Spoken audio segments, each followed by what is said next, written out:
Okay, Panthers. So today we're continuing on looking at civil rights of the 1950s, 1960s, 1970s. And today, actually, we're going to focus on one of the most famous moments of the civil rights movement, the I Have a Dream speech. We know there's been a lot of pushback, right? As civil rights begins to gain momentum throughout the United States, there's a lot of pushback to the civil rights. At the lunch counters, in the schools, um, just everywhere, there's a movement to integrate society, particularly in the South. There is a violent pushback. And a lot of this pushback eventually culminates in what will become the I Have a Dream speech, the March on Washington. All right, so one of the moments that helps push us towards this moment is the Freedom Riders. Freedom Riders were mostly college, some high school students, white and black students, who volunteered to ride Greyhound buses into the Deep South. Mostly, they came mostly from the East Coast, New York City and Boston and Philadelphia and places like that.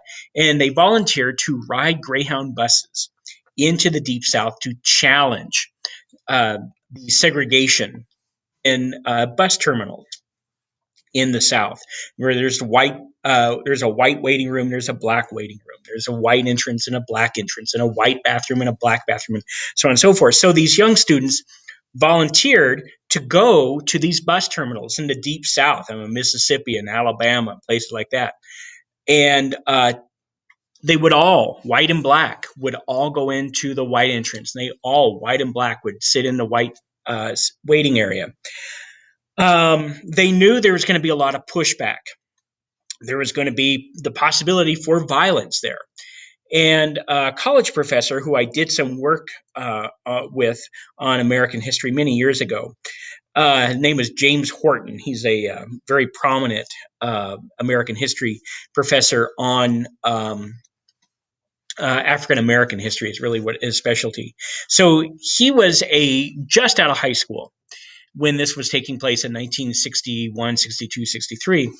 And he volunteered to be a freedom rider. So he went down, he signed up, and they said, okay, you got to go through this training. So his training consisted, he went into this little room, and there was a little chair. There was a chair kind of at one end of the room, and they told him you have to go sit in that chair. So he went and sat down. And a couple of minutes later, three very large, big white guys came in, and they stood at the back of the room, and they just began to yell and scream all of these racial epithets and all of these just vile, horrible insults at him, calling him everything but a human being. And they slowly began to walk towards him, yelling and continuing to yell and scream all of these racial insults and stuff until they were like right towering over him. They were right in his face, yelling at him. And eventually he couldn't take it anymore and he got up and he took a swing at one of the guys. And they said, well, okay, thanks, but you can't be a freedom rider. There's other things you can do, but you can't be a freedom rider because they knew there was a real possibility of violence that was going to take place here. And if the freedom riders um, got violent, right, with the with the counter protesters, the freedom riders got into some sort of physical altercation with them, that would become the story. The story would be, well, these freedom riders are just troublemakers and they're coming down here and they're causing all sorts of problems and they're fighting and so on and so forth. So they didn't want that. They did not want that publicity.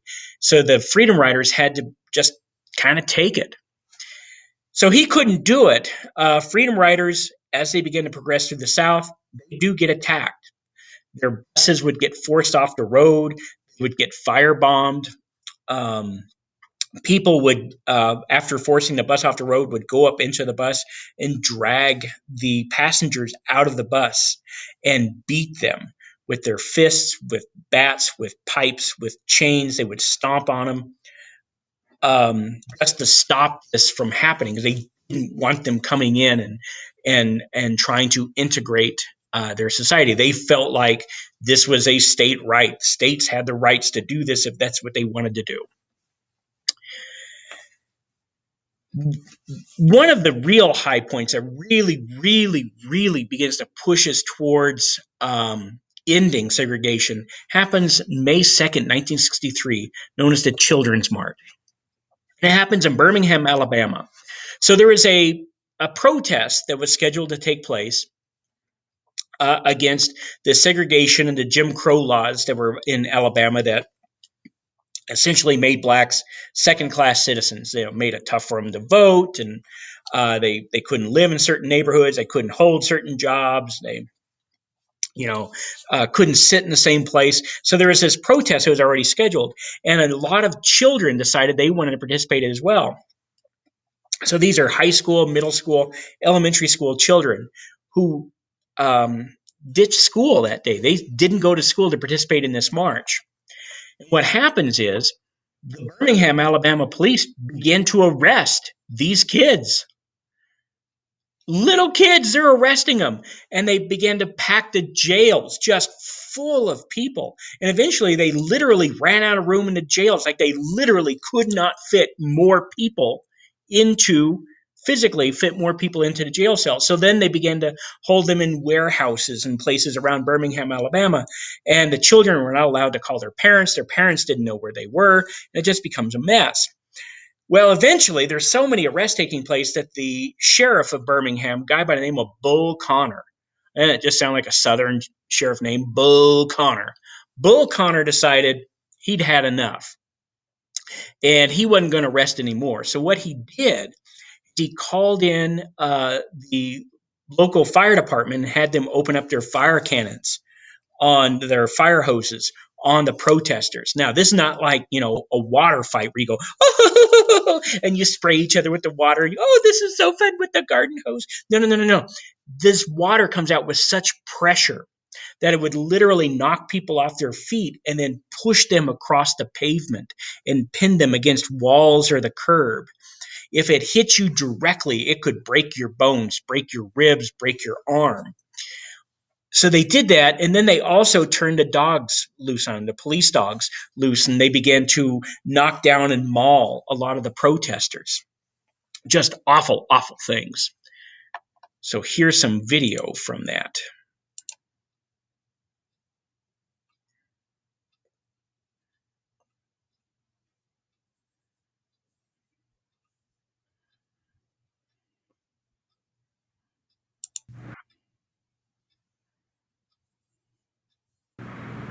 On Friday, May 3rd, a new march took place in Birmingham. This time it included more than 1,000 students and young people. One of them was Patricia King. Some of the times that we marched, people would be out there and they would throw rocks and cans and different things at us. I was afraid of getting hurt, but still I was willing to march to see justice done. I was born by the river. Once again, Bull Connor called out his forces. Firemen turned on high-pressure hoses. When the water hit people, they were thrown on the ground and rolled screaming down the street. Police dogs bit 3 teenagers so badly, they had to be taken to the hospital.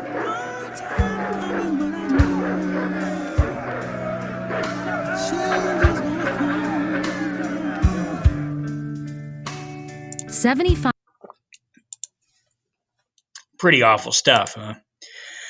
So what happens in Birmingham leads Kennedy to believe, President Kennedy, the March on Birmingham was broadcast on TV. So people across the country saw these dogs mauling kids and kids being thrown into jail cells and being hammered by fire hoses.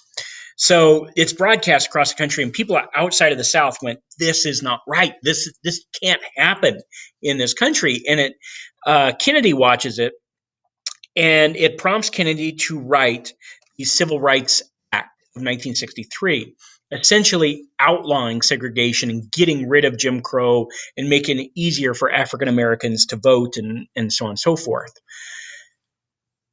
And then he sends it to Congress, where it essentially begins to die. There's not any action taking place. They're not hearing the bill. They're not listening to the bill. They're not any testimony about the bill. They're not going to vote about the bill. It's just kind of dying there. And the reason it does that is Kennedy is unwilling to go to Congress to try to push this bill through, which he could have done. He could have went to Congress and said, you've got to act on this bill, and begin to put pressure on them to act on the bill. He didn't want to do that because he was worried. We're coming into 1964, which is an election year. And he was worried if he really began to push this civil rights bill, he would lose the support of the South. And if he didn't have the support of the South, he wasn't going to win re-election in 1964. So he was unwilling to go do anything to make this bill move through Congress. Well, this frustrated Martin Luther King. He wants this bill to be passed. He thinks it's important that this bill be passed. And he tells Kennedy, you've got to move this bill. And Kennedy said, I'm not going to do that. He said, let me get reelected in 1964, and then I can push the bill. Well, Martin Luther King wasn't willing to wait. So he told Kennedy, look, I'm going to have a march in August through Washington. I'm going to lead this march, and we're going to come to the White House to show support for this bill, but also to protest you for your unwillingness to move this through. And it's going to end right here at the White House, and I'm going to give a speech. Well, Kennedy didn't want that sort of negative attention on him, and he said, no, you don't want to do that. He said, I wrote the bill, and if this bill has any hope of passing, I've got to be reelected.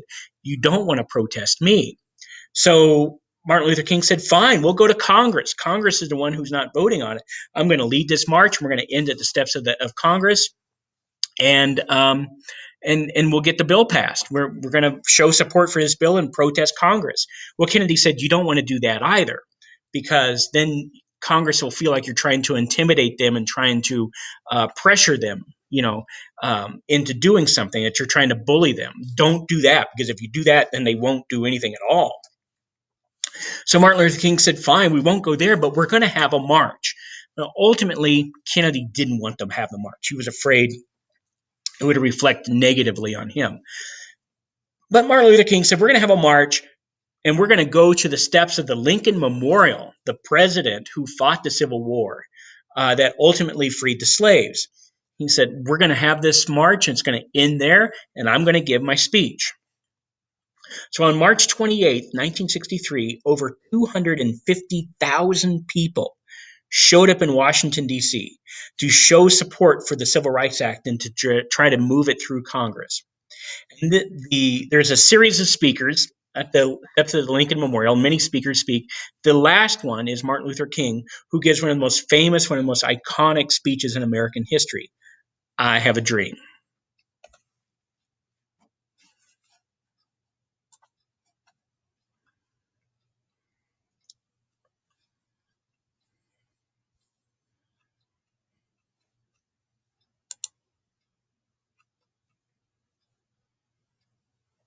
Freedom and justice. I have a dream that my 4 little children will one day live in a nation where they will not be judged by the color of their skin, but by the content of their character. I have a dream today.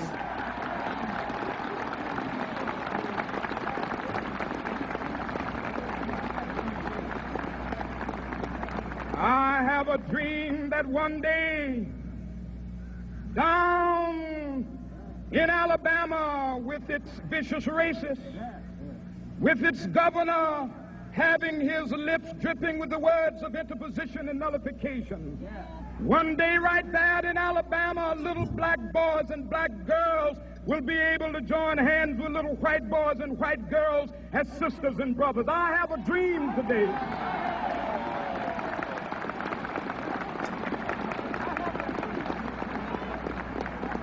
I have a dream that one day every valley shall be exalted, and every hill and mountain shall be made low, the rough places will be made plain, and the crooked places will be made straight, and the glory of the Lord shall be revealed, and all flesh shall see it together. This is our hope. This is a faith that I go back to the South with. With this faith, we will be able to hew out of the mountain of despair a stone of hope. With this faith, we will be able to transform the jangling discords of our nation into a beautiful symphony of brotherhood. With this faith, We will be able to work together, to pray together, to struggle together, to go to jail together, to stand up for freedom together, knowing that we will be free one day. This will be the day. This will be the day when all of God's children will be able to sing with new meaning, "My country, tears of thee. Sweet land of liberty, of thee I sing. Land where my fathers died, land of the pilgrim's pride. From every mountainside, let freedom ring. And if America is to be a great nation, this must become true. And so let freedom ring. From the prodigious hilltops of New Hampshire, let freedom ring. From the mighty mountains of New York, let freedom ring. From the heightening Alleghenies of Pennsylvania, let freedom ring. From the snow-capped Rockies of Colorado, let freedom ring. From the curvaceous slopes of California. But not only that, let freedom ring from Stone Mountain of Georgia. Let freedom ring from Lookout Mountain of Tennessee. Let freedom ring from every hill and molehill of Mississippi, from every mountainside. Let freedom ring. And when this happens, and when we allow freedom ring, when we let it ring from every village and every hamlet, from every state and every city, we will be able to speed up that day when all of God's children, black men and white men, Jews and Gentiles, Protestants and Catholics, will be able to join hands and sing in the words of the old Negro spiritual, "Free at last, free at last. Thank God Almighty, we are free at last."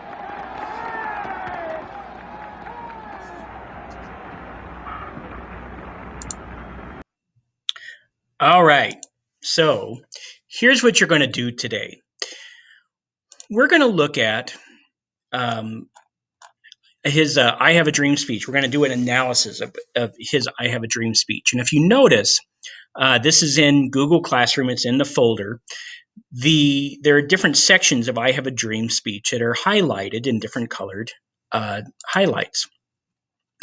So you go to the assignment here, and you notice that the questions are in different colors. Each color corresponds with the highlight color. So if it's in blue, you look at the highlighted blue. If it's purple, you look at the highlighted purple. And each section of the I Have a Dream speech deals with different points that Martin Luther King wanted to talk about: freedom, justice, brotherhood, sisterhood. So the blue section is about freedom. So the question is, what does King mean by freedom? In what sense does he regard African Americans as still not free? Use examples from the text and your knowledge of that era to defend your answer. So you come here and you read the blue section, okay?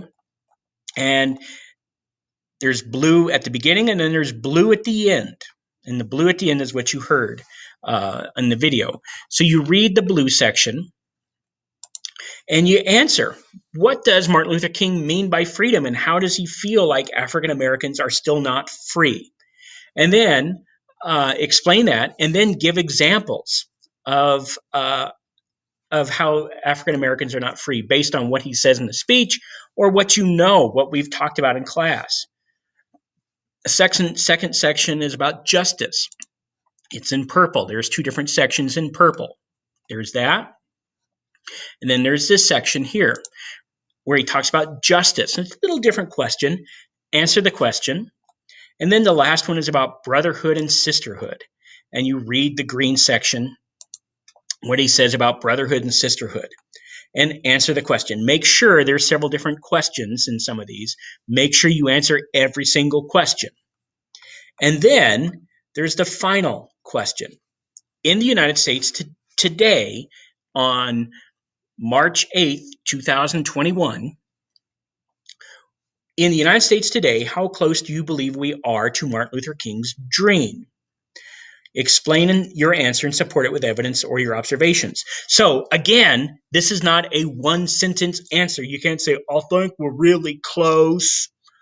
Or I don't think we're close at all. You can't say that, right? say what you think, right? Yes or no, this is what I think, and then give support. Explain. Why do you think we're close, or why do you think we're not close? Okay? One sentence is not going to cut it here. You've got to support what you say. Just because you say it doesn't make it true. You do it and then turn it in. All right, Panthers. We'll talk to you next time.